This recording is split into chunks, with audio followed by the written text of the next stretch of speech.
When did I become autonomous or aware of it?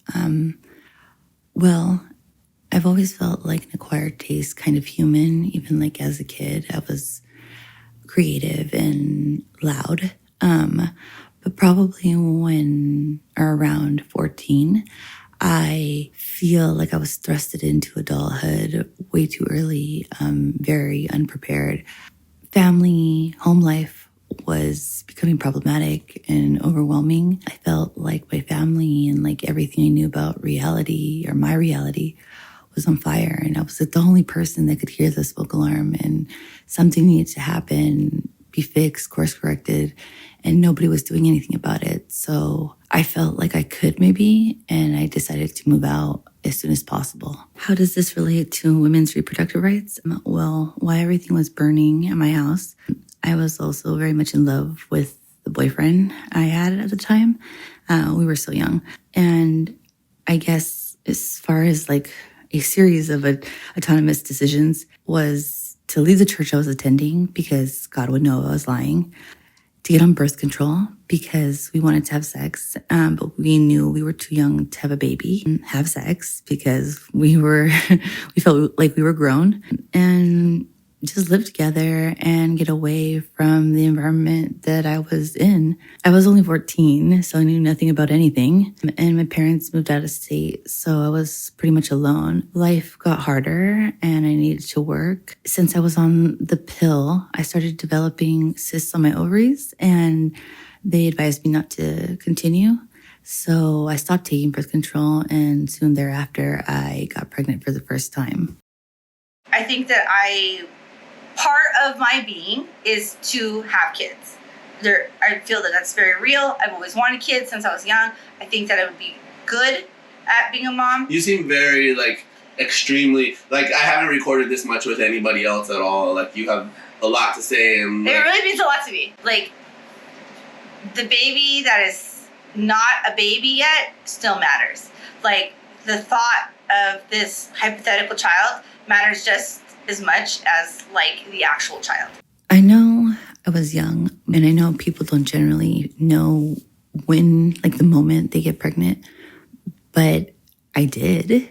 And crazy, the same day that this happened, his dad died. So being so young and not really having a good grasp on everything about life, there was a part of me that felt like his dad's spirit was coming through me, which was amazing, except for his dad was also dead. So we're dealing with that. And then I knew I was pregnant, and, weeks pass and I take a pregnancy test, and I am. And his dad was super good to me and he took me in, so he didn't mind me at the house. So, me and my boyfriend, during this time, we weren't having sex, for, whatever, a month, whatever. And so then, we had sex that night because I'm sure he felt more relieved and, relaxed, right? And I told him when we had sex, I was like, I'm pregnant. And he was just like, okay, that doesn't even work like that. And I was just like, yeah, I know, but, no, but I know that I am. And he was just he was like, right now, you got pregnant. And I'm like, I swear to God, yeah.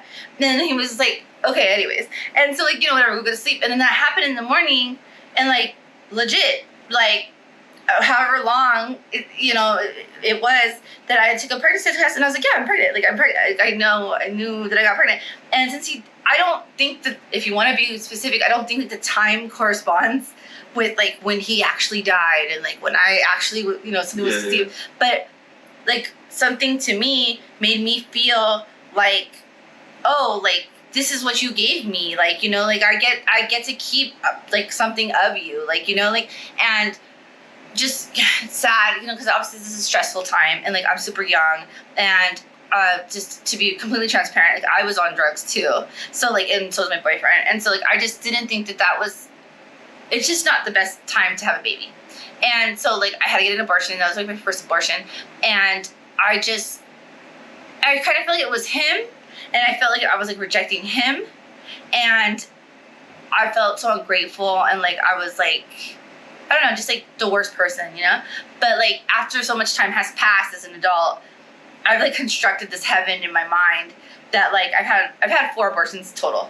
And so, this one being the first. And so, I feel like he's, this overseer of my heaven. Like if heaven is like legit what it's supposed to look like or whatever, what they make you feel like it, like he's there with the babies, and like not as like a partner or not just as like a good man, and like and the fact that like I can imagine or he's part of my heaven is like how important he was for me in my life. And like he used to work at CNH, and so like The sugar? the sugar company. And so like every time I see like little packets, I'm just like, oh, you know. And so like I just think I'm just like he does. I don't think he even knew like how much. Even now, I'm not sure if he knows how much like I needed it. Like I needed to feel like valid by like a man, you know, that like is a dad. His mom, different story. She wanted me to move out, and I didn't have anywhere to go besides my parents that were already out of state. So I just had to. And I didn't think the baby would be received well. And so I made the decision to have an abortion. I got that in Texas. And it wasn't great. It made me sad. And a part of me still wonders if it was his dad. Years passed. Me and that boyfriend broke up. Stayed friends for a long time after. And he went on to have his own family. My second boyfriend, I was still so naive at the time, was probably the cruelest person I've ever been close to. We were together for a couple years. By the end, we really couldn't stand each other. We hadn't had sex in 3 months. And of course, mid-physical fight, during these 3 months, he raped me and I got pregnant. And surprisingly, I was optimistic about the potential outcome. I had a really good job and we had an extra room. And when I told him, he was disgusted, I guess. And he told me I needed to take care of the situation immediately. That really hurt. And his sister took me to the appointment and I did it and I took the bus home. This one physically hurt more than the first. Also emotionally, I think it was just jarring. I locked myself in the bedroom. I just didn't want to have anything to do with him. I heard music later on in the day. And people in my house. I went to go see what was going on, and the son of a bitch threw an ecstasy party in celebration of the abortion and decided to announce this once the drugs were already kicking in for everyone. So that was torture.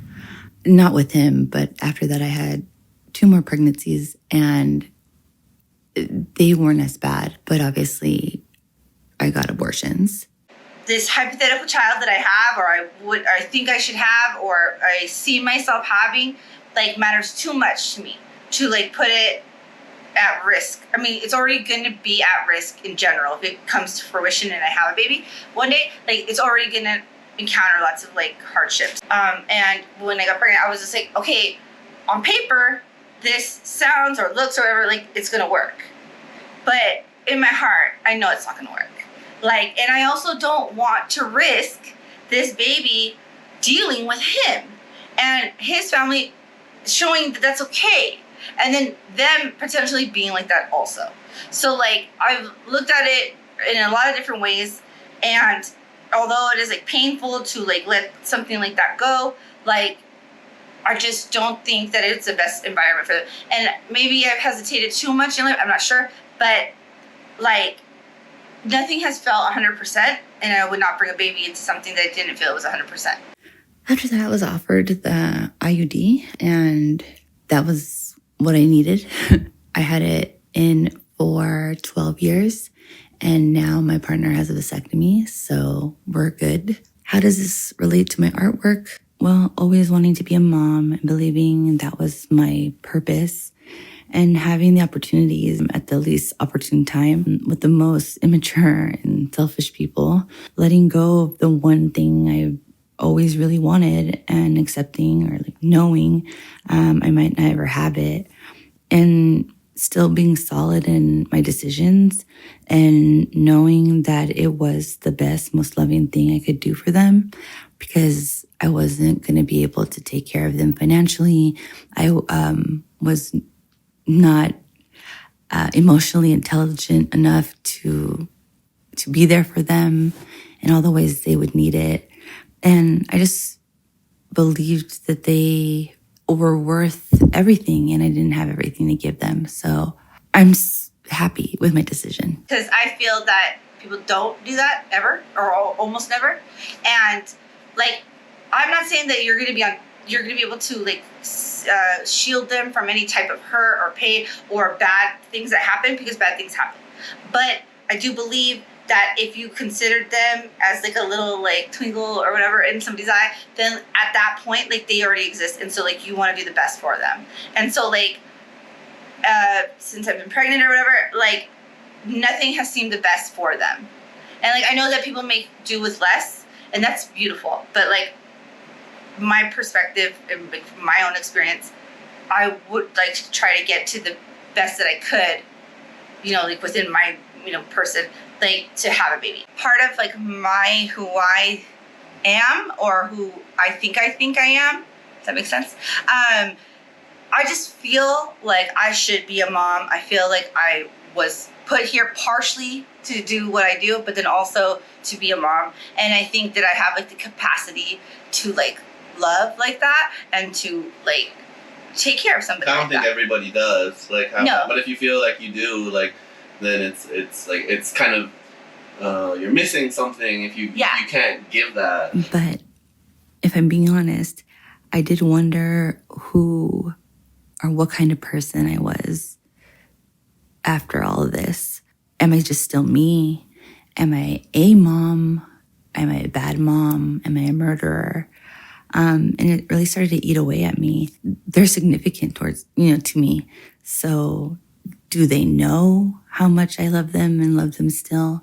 That they meant so much to me that I wanted the best for them. I didn't selfishly keep them to give them a bad life. Time has passed, and I've had a lot more experiences and made a lot more memories and become a lot more self-aware.